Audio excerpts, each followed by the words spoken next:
Sophistication.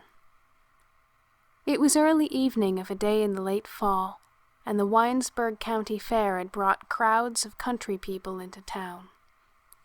The day had been clear, and the night came on warm and pleasant. On the Trunnion Pike, where the road after it left town stretched away between berry fields now covered with dry brown leaves, the dust from passing wagons arose in clouds. Children curled into little balls, slept on the straw scattered on wagon beds. Their hair was full of dust and their fingers black and sticky. The dust rolled away over the fields, and the departing sun set it ablaze with colors. In the main street of Winesburg, crowds filled the stores and the sidewalks.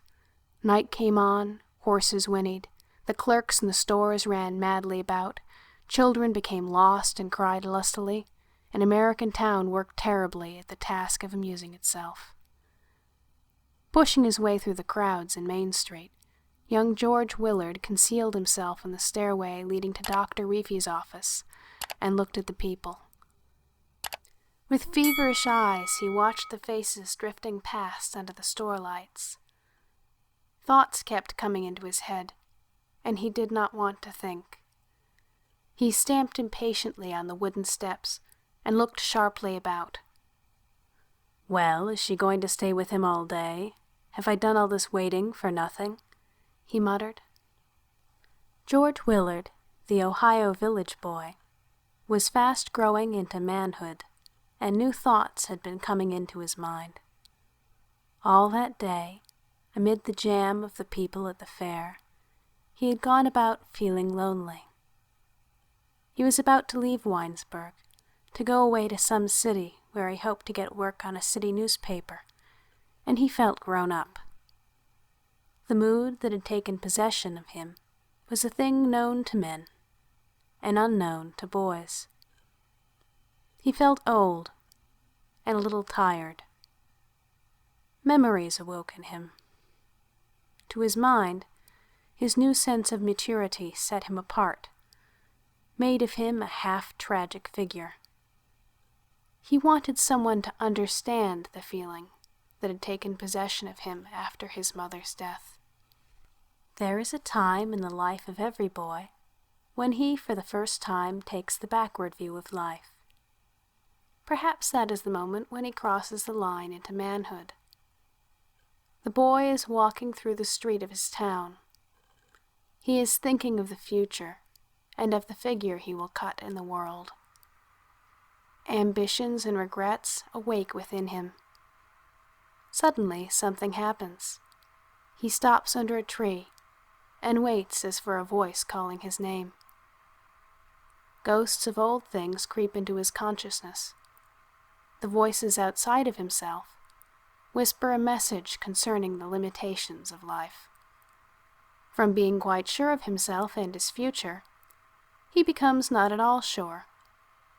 If he be an imaginative boy, a door is torn open, and for the first time he looks out upon the world, seeing, as though they marched in procession before him, the countless figures of men who before his time have come out of nothingness into the world, lived their lives, and again disappeared into nothingness. The sadness of sophistication has come to the boy. With a little gasp, he sees himself as merely a leaf blown by the wind through the streets of his village. He knows that in spite of all the stout talk of his fellows, he must live and die in uncertainty, a thing blown by the winds, a thing destined like corn to wilt in the sun. He shivers and looks eagerly about. The 18 years he has lived seem but a moment, a breathing space in the long march of humanity. Already he hears death calling. With all his heart, he wants to come close to some other human, touch someone with his hands, be touched by the hand of another. If he prefers that other be a woman, that is because he believes that a woman will be gentle, that she will understand. He wants, most of all, understanding. When the moment of sophistication came to George Willard, his mind turned to Helen White, the Winesburg banker's daughter. Always he had been conscious of the girl growing into womanhood as he grew into manhood. Once on a summer night, when he was 18, he had walked with her on a country road, and in her presence had given way to an impulse to boast, to make himself appear big and significant in her eyes. Now he wanted to see her for another purpose. He wanted to tell her of the new impulses that had come to him. He had tried to make her think of him as a man when he knew nothing of manhood, and now he wanted to be with her and to try to make her feel the change he believed had taken place in his nature. As for Helen White, she also had come to a period of change. What George felt, she, in her young woman's way, felt also. She was no longer a girl, and hungered to reach into the grace and beauty of womanhood. She had come home from Cleveland, where she was attending college, to spend a day at the fair. She also had begun to have memories. During the day, she sat in the grandstand with a young man, one of the instructors from the college, who was a guest of her mother's. The young man was of a pedantic turn of mind, and she felt at once that he would not do for her purpose.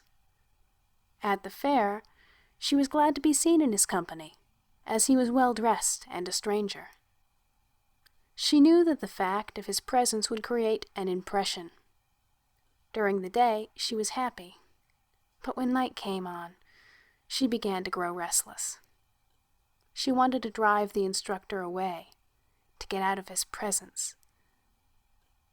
While they sat together in the grandstand, and while the eyes of former schoolmates were upon them, she paid so much attention to her escort that he grew interested. A scholar needs money. I should marry a woman with money, he mused. Helen White was thinking of George Willard, even as he wandered gloomily through the crowds thinking of her. She remembered the summer evening when they had walked together, and wanted to walk with him again. She thought that the months she had spent in the city, the going to theaters and the seeing of great crowds wandering in lighted thoroughfares, had changed her profoundly. She wanted him to feel and be conscious of the change in her nature. The summer evening together that had left its mark on the memory of both the young man and woman had, when looked at quite sensibly, been rather stupidly spent. They had walked out of town along a country road. Then they had stopped by a fence near a field of young corn, and George had taken off his coat and let it hang on his arm. "Well, I've stayed here in Winesburg, yes. I've not yet gone away, but I'm growing up," he had said. "I've been reading books, and I've been thinking. I'm going to try to amount to something in life." "Well," he explained, "that isn't the point. Perhaps I'd better quit talking." The confused boy put his hand on the girl's arm. His voice trembled. The two started to walk back along the road toward town. In his desperation, George boasted, "I'm going to be a big man, the biggest that ever lived here in Winesburg," he declared. "I want you to do something. I don't know what. Perhaps it is none of my business. I want you to try and be different from other women. You see the point. It's none of my business, I tell you. I want you to be a beautiful woman. You see what I want." The boy's voice failed, and in silence the two came back into town and went along the street to Helen White's house. At the gate, he tried to say something impressive. Speeches he had thought out came into his head, but they seemed utterly pointless. I used to think, I had it in my mind, you would marry Seth Richmond. Now I know you won't," was all he could find to say, as she went through the gate and toward the door of her house. On the warm fall evening, as he stood in the stairway and looked at the crowd drifting through Main Street, George thought of the talk beside the field of young corn, and was ashamed of the figure he had made of himself. In the street, the people surged up and down like cattle confined in a pen. Buggies and wagons almost filled the narrow thoroughfare. A band played, and small boys raced along the sidewalk, diving between the legs of men. Young men with shining red faces walked awkwardly about with girls on their arms. In a room above one of the stores, where a dance was to be held, the fiddlers tuned their instruments. The broken sounds floated down through an open window and out across the murmur of voices and the loud blare of the horns of the band. Medley of sounds got on young Willard's nerves. Everywhere, on all sides, the sense of crowding, moving life closed in about him. He wanted to run away by himself and think. If she wants to stay with that fellow, she may. Why should I care? What difference does it make to me? He growled, and went along Main Street and through Hearn's grocery into a side street. George felt so utterly lonely and dejected that he wanted to weep, but pride made him walk rapidly along, swinging his arms. He came to Wesley Moyer's livery barn and stopped in the shadows to listen to a group of men who talked of a race Wesley's stallion, Tony Tip, had won at the fair during the afternoon. A crowd had gathered in front of the barn, and before the crowd walked Wesley, prancing up and down, boasting. He had held a whip in his hand and kept tapping the ground. Little puffs of dust arose in the lamplight. "Hell, quit your talking," Wesley exclaimed. "I wasn't afraid. I knew I had him beat all the time. I wasn't afraid." Ordinarily, George Willard would have been intensely interested in the boasting of Moyer, the horseman. Now it made him angry. He turned and hurried away along the street. "Old windbag," he sputtered. "Why does he want to be bragging? Why don't he shut up?" George went into a vacant lot, and as he hurried along, fell over a pile of rubbish. A nail protruding from an empty barrel tore his trousers. He sat down on the ground and swore. With a pin, he mended the torn place, and then arose and went on. "I'll go to Helen White's house. That's what I'll do. I'll walk right in. I'll say that I want to see her. I'll walk right in and sit down. That's what I'll do," he declared, climbing over a fence and beginning to run. On the veranda of Banker White's house, Helen was restless and distraught. The instructor sat between the mother and daughter. His talk wearied the girl. Although he had also been raised in an Ohio town, the instructor began to put on the airs of the city. He wanted to appear cosmopolitan. "I like the chance you have given me to study the background out of which most of your girls come," he declared.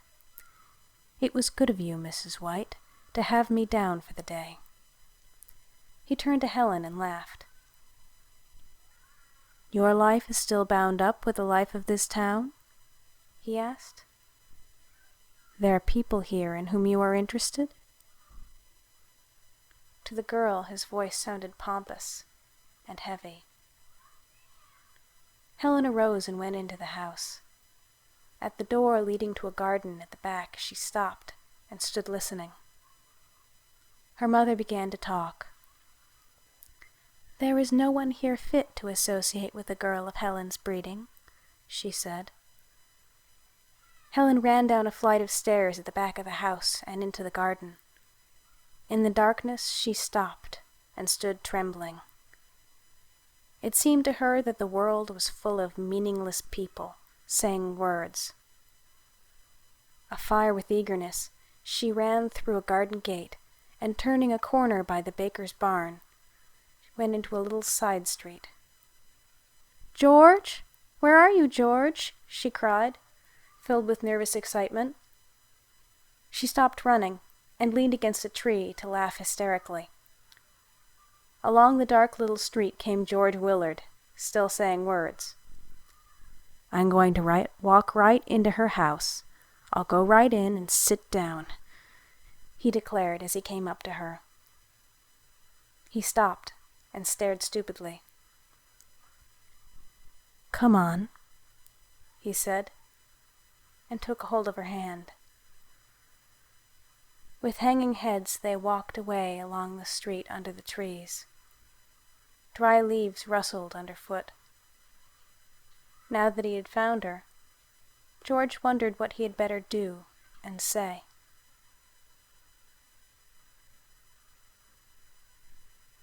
At the upper end of the fairground in Winesburg, there is a half-decayed old grandstand. It has never been painted, and the boards are all warped out of shape. The fairground stands on top of a low hill rising out of the valley of Wine Creek, and from the grandstand one can see at night, over a cornfield, the lights of the town reflected against the sky. George and Helen climbed the hill to the fairground, coming by the path past Waterworks Pond. The feeling of loneliness and isolation that had come to the young man in the crowded streets of his town was both broken and intensified by the presence of Helen. What he felt was reflected in her. In youth, there are always two forces fighting in people. The warm, unthinking little animal struggles against the thing that reflects and remembers, and the older, the more sophisticated thing that had possession of George Willard. Sensing his mood, Helen walked beside him filled with respect. When they got to the grandstand, they climbed up under the roof and sat down on one of the long, bench-like seats. There is something memorable in the experience to be had by going into a fairground that stands at the edge of a Middle Western town on a night after the annual fair has been held. The sensation is one never to be forgotten. On all sides are ghosts, not of the dead, but of living people. Here, during the day just past, have come the people pouring in from the town and the country around. Farmers with their wives and children, and all the people from hundreds of little frame houses have gathered within these board walls. Young girls have laughed, and men with beards have talked of the affairs of their lives. The place has been filled to overflowing with life. It has itched and squirmed with life, and now it is night, and the life has all gone away. The silence is almost terrifying. One conceals oneself standing silently beside the trunk of a tree, and what there is of a reflective tendency in his nature is intensified. One shudders at the thought of the meaninglessness of life, while at the same instant, and if the people of the town are his people, one loves life so intensely that tears come into the eyes. In the darkness under the roof of the grandstand, George Willard sat beside Helen White and felt very keenly his own insignificance in the scheme of existence. Now that he had come out of town, where the presence of the people stirring about, busy with a multitude of affairs, had been so irritating, the irritation was all gone. The presence of Helen renewed and refreshed him. It was as though her woman's hand was assisting him to make some minute readjustment of the machinery of his life. He began to think of the people in the town where he had always lived with something like reverence. He had reverence for Helen. He wanted to love and be loved by her, but he did not want, at the moment, to be confused by her womanhood. In the darkness, he took hold of her hand, and when she crept close, put a hand on her shoulder. A wind began to blow, and he shivered. With all his strength, he tried to hold and to understand the mood that had come upon him.